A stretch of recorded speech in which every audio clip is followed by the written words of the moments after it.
अमित आत्रम बापूराव पाटा, मंडल वांकडी, अनेकद सौपनगुडा. Recording Jimmy studio Yavatmal.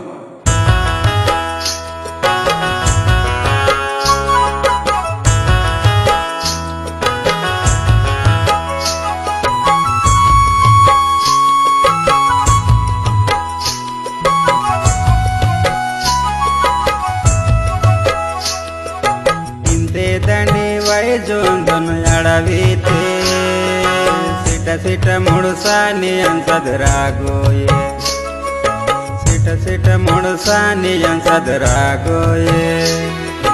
इंत दंडी वाईन सुनसुन अडवीते चिट चिट मुडसानी अंसदरागोये, चिट चिट मुडसानी अंसदरागोये.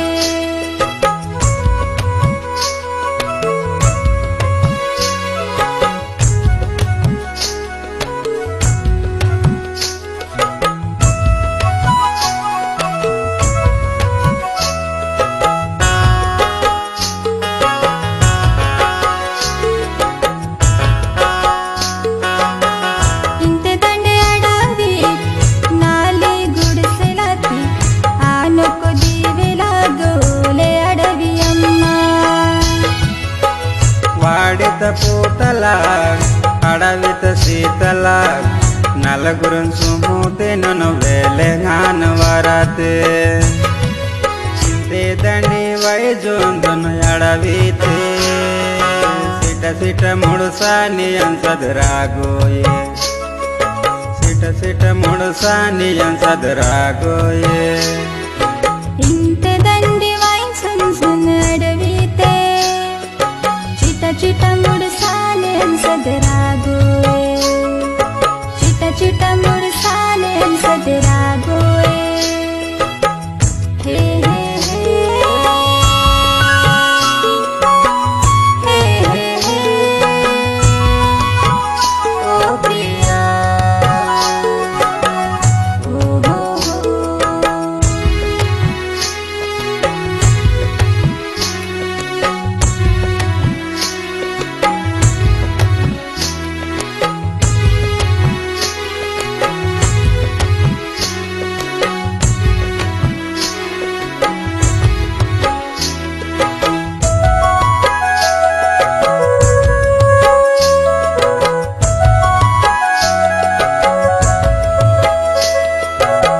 पिटापाटा पाडेंगा आठविसा इंदतिसा ये जिरेने सुट्टे अंडतडवी अम्मा. पंचन सुमूते डोलु पेब्रे वादनाड आने पोद दिले एंडे कड़िया मीडिंग वराते. इंते दंडी वैजोंदन अडवीते सिट सिट मुडसानी अंसदरागोये, सिट सिट मुडसानी अंसदरागोये. इंत दंडी वाईन सुनसुन अडवीते चिट चिट मुडसाने अंसदरागोये, चिट चिट मुडसाने अंसदरागोये. हे हे हे हे हे ओ प्रिया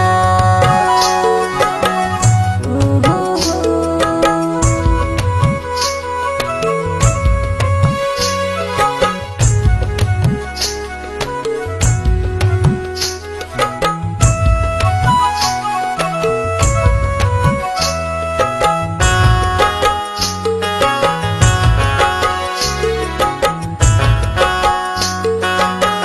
येनविंटा येंदातिसा अन्ने म्हणून वेलेंगा माधुराव पाजेसा आणि मन हिडसा दे.